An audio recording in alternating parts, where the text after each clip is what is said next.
तो hey guys, HTML की एक और वीडियो में आपका स्वागत है। मेरा नाम है प्रेम सिंह और आप देख रहे हैं अर्निंग प्लानर। तो फ्रेंड्स, आज की वीडियो के अंदर मैं आपको बताने वाला हूं कि आप अपनी वेबसाइट के अंदर इमेजेस को कैसे सेट कर सकते हो। मतलब आपने कई सारी वेबसाइटों पे देखा होगा ना कि तस्वीरें लगी होती है, इमेजेस लगी होती हैं, कोई किस तरीके की कभी किसी तरीके की। आपने देखी होगी कई सारी वेबसाइट, मुझे आप पे भरोसा है, इतना दो, ठीक है।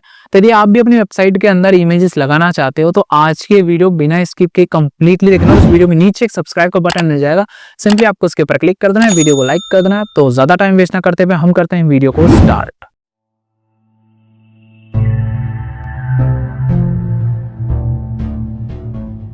तो मुझे अब आप देख सकते हैं मैं अपने लैपटॉप की स्क्रीन के ऊपर आ चुका हूँ। लैपटॉप की स्क्रीन के ऊपर आ जाने के बाद में यहाँ पर मैं सिंपली क्या करता हूँ, यहाँ पर कहीं पर भी एक बार राइट क्लिक कर देता हूँ, शो मोर ऑप्शंस के ऊपर जाता हूँ, ओपन विद कोड के ऊपर क्लिक करता हूँ। जैसे मैं इसके ऊपर क्लिक करूंगा, यहाँ पर आप देख सकते हैं हमारा VS कोड जो है वो यहाँ पर सक्सेसफुली ओपन हो चुका है। अब यहाँ पर देखिए, फोटो लगाने के लिए सिंपली आपको क्या करना है, सबसे पहले तो मैं क्या करता हूँ, अपने इस कोड को एक बार लाइव कर देता हूँ। लाइव करने के लिए मैं नीचे देखिए यहाँ पर गो लाइव नाम से ऑप्शन मिल रहा है, मैं सिंपली इसके ऊपर क्लिक कर दूंगा तो हमारी जो वेबसाइट है वो ओपन हो जाएगी। अभी इस वेबसाइट में कुछ भी नहीं है क्योंकि यहाँ पर मैंने VS कोड में यहाँ पर कुछ भी नहीं लिखा हुआ, ठीक है। अभी सिंपली यहाँ पर मैं क्या करता हूँ, बॉडी के अंदर आता हूं और यहाँ पर इमेज लगाता हूं। अभी इमेज अगर आपको लगानी है तो सबसे पहले आपको अपने यहाँ पर इधर इमेज भी चाहिए होगी। तो मैं सिंपली क्या करता हूँ, चलो एक काम कीजिए, अभी इमेज को रहने दीजिए। अभी मैं आपको सबसे पहले इमेज का टैग बता देता हूँ। तो यहाँ पर इमेज लगाने के लिए जो टैग है उसका नाम है इमेज टैग, IMG टैग जिसको बोलते हैं। यहाँ पर सिंपली आपको क्या करना है, इस तरीके से आपको लेस देन का साइन लगा देना और यहाँ पर लिखना IMG। ये टैग का नाम है IMG और एक सेल्फ क्लोजिंग टैग है, ठीक है। सेल्फ क्लोजिंग टैग का मैंने बताया था, इस तरीके से स्लैश लगा करके हम लोग बंद कर देते हैं उसको। अब इसके अंदर क्या है ना कि एट्रीब्यूट आएंगे। भाई आपने ये टैग तो लगा दिया, अब एक बात बताइए, इमेज के अंदर स्टार्टिंग टैग और एंडिंग टैग का क्या काम है? मतलब इमेज थोड़ी ना आप बीच में डालोगे उसके, ठीक है। तो इमेज आपको डालना है सिर्फ ओनली पाथ, उसका लिंक डालना है इमेज का। इस चीज के लिए तो आप एट्रीब्यूट में भी कर सकते हो काम। तो यहाँ पर एक एट्रीब्यूट होता है SRC, जिसकी फुल फॉर्म होती है सोर्स। SRC का मतलब है सोर्स, मतलब आपको यहाँ पर अपनी तस्वीर का सोर्स डालना है। ये मैंने बताया था आपको। यहाँ पर क्या है कि SRC एक एट्रीब्यूट है, इस एट्रीब्यूट के डबल कोट्स के बीच में आपको अपनी इमेज का URL डाल देना है। तो यहाँ पर मैं एक इमेज सर्च कर लेता हूँ, EARNING PLANER अर्निंग प्लानर में यहाँ पर सर्च करता हूँ और यहाँ इमेजेस में मैं जाऊंगा तो ये फर्स्ट नंबर पे लोगो आ गया हमारा। मैं यहाँ पर इसको राइट क्लिक करके और कॉपी इमेज एड्रेस के ऊपर मैं क्लिक करूंगा, अपनी वेबसाइट पे आ जाता हूँ और यहाँ पर VS कोड में आकर के मैं क्या करता हूँ, इसको यहाँ पर पेस्ट कर देता हूँ। तो ये हमारे जो लोगो है चैनल का, उसका यहाँ पर मैंने URL डाल दिया, ठीक है। इस तरीके से आप किसी भी इमेज का URL ले सकते हो। बस आप यहाँ पर सर्च कीजिए और इस तरीके से राइट क्लिक करके कॉपी इमेज एड्रेस के ऊपर आप क्लिक कर सकते हो, ठीक है। तो यहाँ पर मैंने जैसे ही URL डाला, यहाँ देख सकते हैं हमारी इमेज जो है वो आ चुकी है हमारी वेबसाइट के ऊपर, ठीक है। अब यहाँ पर क्या है, ये एक URL है, यहाँ पर जो मैंने डाला है ना, ये क्या है, एक URL। अब मुझे एक बात बताइए, यहाँ पर अगर एक चीज मैं आपको क्लियर कर दूं क्योंकि कोई दिमाग में क्वेश्चन आ रहा होगा कि ये कैसे पता करेंगे हम कि है ना सेल्फ क्लोजिंग टैग ये है और स्टार्टिंग टैग और एंडिंग टैग लगाएगा वो कौन सा टैग है। देखो, मैंने आपको स्टार्टिंग में भी ये बताया था कि पैराग्राफ टैग जो होता है उसमें हमारे को टेक्स्ट बहुत बड़ा लिखना पड़ता है। ऐसी कंडीशन में वो हमारा क्या है, कंटेंट है। तो उस कंडीशन में जो भी टैग लगेगा उसके लिए स्टार्टिंग टैग और एंडिंग टैग की तो जरूरत पड़ेगी, ठीक है। जैसे हेडिंग हो गया, पैराग्राफ हो गया, एंकर टैग हो गया। इन टैगों के अंदर आपने देखा होगा ना कि कंटेंट आ रहा है जो वेबसाइट पे शो होगा, है ना, टेक्स्ट की फॉर्म में। तो उस कंडीशन में तो स्टार्टिंग टैग और एंडिंग टैग तो लगना ही है। अब बारी आती है सेल्फ क्लोजिंग टैग की। ऐसे कौन कौन से एलिमेंट है जिसके सेल्फ क्लोजिंग टैग, और ये कैसे के पता करेंगे हम लोगों के कि वहां पर सेल्फ क्लोजिंग टैग लगेगा नहीं?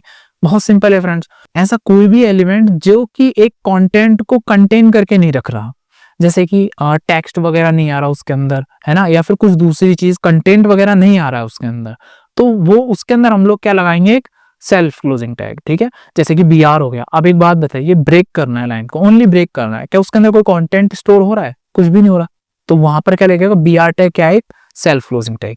HR है, उसमें तो एक लाइन ही तो आती है बस, उसके अंदर हम लोग लिखते थोड़ी ना है, कुछ टाइप थोड़ी ना करते हैं कोई टेक्स्ट वगैरह, तो उसमें भी क्या होगा, सेल्फ क्लोजिंग टैग।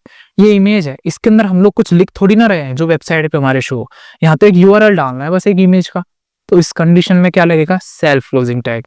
अब यहाँ पर बस इतना ध्यान रखना है कि सेल्फ क्लोजिंग टैग्स के अंदर एट्रीब्यूट्स होते हैं, ठीक है, अब एट्रीब्यूट्स के थ्रू ही हम लोग यहाँ पर काम कर लेते हैं। जैसे img टैग है, img टैग के अंदर src एट्रीब्यूट है, जिसके अंदर मैंने यहाँ पर क्या डाल दिया, इमेज का URL यहाँ पर एंटर कर दिया है। और अगर मैं जाके देखता हूँ तो मेरी वेबसाइट के ऊपर ये शो हो रही है तस्वीर जो भी है। अब यहाँ पर देखिए, आपको इमेज टैग के अंदर src का मतलब तो पता चल गया। इसमें एक और एट्रीब्यूट होता है, ऑल्ट एट्रीब्यूट जिसे कहते हैं, बहुत ज्यादा इंपॉर्टेंट होता है फ्रेंड्स, वो SEO के पर्पज से गूगल में बहुत ज्यादा इंपॉर्टेंट होता है वो ऑल्ट वाला। ठीक है, उसका क्या काम होता है, देखिए यहाँ पर मान लीजिए इमेज किसी वजह से लोड नहीं हुई, मैं क्या करता हूँ, इस URL को थोड़ा गलत कर देता हूँ, मैं यहाँ से कुछ हटा देता हूँ इस URL में से। अब मान लीजिए मैंने इसमें से कुछ टेक्स्ट ऐसे मिटा दिया, तो सीधी सी बात है URL अब गलत है, गलत है तो इमेज नहीं आएगी। मैं यहाँ जाता हूँ, ये देखिए इमेज नहीं आ रही है, अब देखिए घूम ही रहा है बस यहाँ पे। और यहाँ पर आप देख सकते हैं एक कटा हुआ सा इमेज आ रही है, इमेज के एक छोटा सा आइकन आ रहा है और वो थोड़ा सा कटा हुआ है। अगर आप गौर से देखो यहाँ पे तो आपको दिखाई दे जाएगा, ये देखिए। ठीक है, तो यहाँ पर क्या है कि इस तरीके से कटा हुआ आ रहा है ये निशान। अब मान लो आपकी वेबसाइट है, किसी भी कारण से मान लो कोई यूजर ने सबसे ओल्ड ब्राउजर में उसको ओपन कर लिया आपकी वेबसाइट को, या फिर कोई भी कारण हो सकता है, मान लो उसका नेट बंद था या फिर कुछ भी हुआ कि वो इमेज लोड नहीं हुई उसके सामने, तो उस यूजर को कैसे पता चलेगा कि इस इमेज में था क्या। ठीक है, तो आपको कुछ तो हिंट देना होगा, और ये हिंट सिर्फ यूजर के लिए नहीं, SEO में गूगल के लिए भी इंपॉर्टेंट होता है। गूगल को भी इससे पता चलता है कि इस तस्वीर में है क्या ऐसा। तो तस्वीर के बारे में जो छोटा सा डिस्क्रिप्शन होता है उसको हम कहते हैं alt tag, sorry alt attribute. ठीक है, तो यहाँ पर मैं जाता हूँ और इसके आगे की तरफ एक ALT इस तरीके से आपको लगा देना है एट्रीब्यूट, और यहाँ पर आपको अच्छे से लिख देना है। जैसे कि मेरी ये जो इमेज है जिसका URL मैंने डाला है, ये क्या है, EARNING earning PLANER earning planner LOGO logo, तो मैंने यहाँ लिख दिया। इस तरीके से अगर कोई लड़की की तस्वीर है तो यहाँ पर लिख दीजिए गर्ल, इमेज तो ऑलरेडी है, ओनली लिखना है गर्ल। अगर कोई बॉय की तो बॉय, एप्पल्स की एप्पल, है ना, कार्स की है तो कोई कार लिख दिया अच्छे से, या फिर कोई थोड़ा सा डिस्क्राइब भी कर सकते हो आप इमेज को, इसमें ये चीजें हैं, इस तरीके से भी डिस्क्राइब कर सकते हो। होगा ये कि यहाँ पर देख सकते हैं जब इमेज ऐसे लोड नहीं होगी ना, यहाँ पर देखिए इस तरीके से कटा हुआ आ जाएगा, उसके साथ में यहाँ पर देखिए छोटा सा टेक्स्ट भी लिखा हुआ आ जाएगा, ये लिखा हुआ है अर्निंग प्लानर लोगो। इस तरीके से यूजर को पता चल जाएगा और साथ साथ में गूगल को भी पता चल जाएगा कि इमेज है किस बारे में। ये टेक्स्ट फ्रेंड्स हमेशा रहता है, बट यूजर को नहीं दिखाई देता। वो यूजर को क्यों नहीं दिखाई देता, जब उसका URL जो है वो सही होगा। जैसे कि अभी तस्वीर का URL था वो थोड़ा गड़बड़ था, अगर मान लो मैं इसमें वापस से पेस्ट करता हूँ URL को, तो यहाँ पर आप देख सकते हैं मैंने URL डाल दिया सही वाला। मैं यहाँ जाता हूँ, अब यहाँ पर देखिए वो टेक्स्ट गायब हो गया है ना, यहाँ से गायब हो गया। लेकिन वहीं अगर मैं Ctrl+Shift+I ये दबाता हूँ और यहाँ जाता हूँ एलिमेंट्स के ऊपर, तो यहाँ पर आप देख सकते हैं इमेज आ रहा है हमारा। ये देखिए बॉडी टैग है, बॉडी के अंदर आ रही है क्या, IMG टैग, जिसमें SRC लगा हुआ है, और साथ ही साथ यहाँ देखिए ऑल्ट भी लगा हुआ है। मैं इसको थोड़ा सा बड़ा कर देता हूँ ताकि दिखाई दे जाए। तो यहाँ पर देख सकते हैं ये रहा ऑल्ट, दिख रहा होगा आपको, यहाँ ऑल्ट में लिखा हुआ है अर्निंग प्लानर लोगो। तो ये रहता है यहाँ पे, ठीक है, ये यूजर को नहीं दिखाई दे रहा लेकिन गूगल के सामने है, गूगल को पता चल जाता है इससे कि हाँ ये लोगो जो है वो किस बारे में। तो इससे होता है कि कल को मान लो आपकी अगर कोई यहाँ पर कुछ सर्च भी करता है ना, ऐसे EARNING PLANER प्लानर LOGO लोगो, ऐसे सर्च करके एंटर दबाएगा तो यहाँ देखिए फर्स्ट नंबर पर ही आपके लोगो आ जाएगा। और साथ ही साथ अगर कोई लोगो के ऊपर क्लिक करता है, यहाँ पर देखिए जैसे मैं इसके ऊपर क्लिक करूंगा ना, तो वो आपकी वेबसाइट के ऊपर रिडायरेक्ट हो जाएगा। ये बहुत ज्यादा इंपॉर्टेंट होता है आपके SEO में अंदर, बहुत ज्यादा हेल्पफुल रहता है ये चीज। ऑल्ट टैग लगाने की अच्छी प्रैक्टिस मानी जाती है वेबसाइट के अंदर, तो आप भी ये लगा दीजिएगा। ठीक है, तो बस इतना ही था इमेज के अंदर, ज्यादा कुछ नहीं था। ये हमने लिंक के थ्रू एक्सेस किया। अब अगर आप चाहो तो यहाँ से भी एक्सेस कर सकते हो इमेज को। देखिए फिलहाल मैं क्या करता हूँ, यहाँ से तस्वीर को डाउनलोड ही कर लेता हूँ। मैं यहाँ से राइट क्लिक करता हूँ, सेव इमेज पर मैं क्लिक करता हूँ। हमारा है वेब डेवलपमेंट का, और यहाँ पर है YouTube HTML, और यहाँ लिख देता हूँ मैं, इसका नाम लिख देता हूँ लोगो, एंटर। ठीक है, ये सेव हो गई तस्वीर। मैं यहाँ जाता हूँ तो यहाँ देख सकते हैं logo.png लिखा हुआ आ रहा है। मैं सिंपली क्या करता हूँ, ये जो लिखा हुआ है ना SRC, मैं इसको डिलीट कर देता हूँ। यहाँ से लिंक को मैंने यहाँ URL को डिलीट कर दिया, और यहाँ पर अब मेरे को ये इमेज का दे देना है यहाँ पर URL। अब इससे होगा क्या, देखो मैं दे देता हूँ, यहाँ पे लिखूंगा ओनली नाम LOGO logo.png। तो यहाँ पर मैंने logo.png लिख दिया है, और जैसे मैंने logo.png लिख दिया तो यहाँ पर देख सकते हैं वही नाम है यहाँ पर। तो याद रहे आपको वही इमेज का नाम यहाँ देना है जो इमेज ऑलरेडी आजू बाजू में पड़ी हुई है।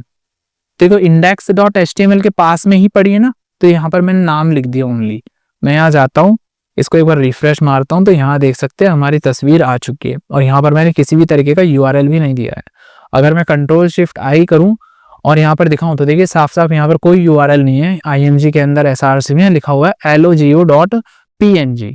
ठीक है, तो आपको क्लियर हो गया होगा यहाँ पे कि ये किस तरीके से काम कर रहा है इमेज टैग। बस इमेज टैग के अंदर इसके अलावा और कुछ भी नहीं है, आपको फालतू में ज्यादा दिमाग नहीं लगाना है।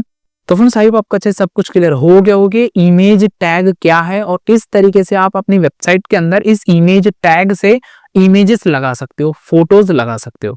तो फ्रेंड्स आपको ये वीडियो कैसी लगी? यदि ये वीडियो आपको अच्छी लगी तो इसे लाइक कीजिए और यदि आप हमारे चैनल पर नए हैं तो इसे सब्सक्राइब कीजिए। वीडियो को देखने के लिए धन्यवाद। आपका दिन शुभ हो।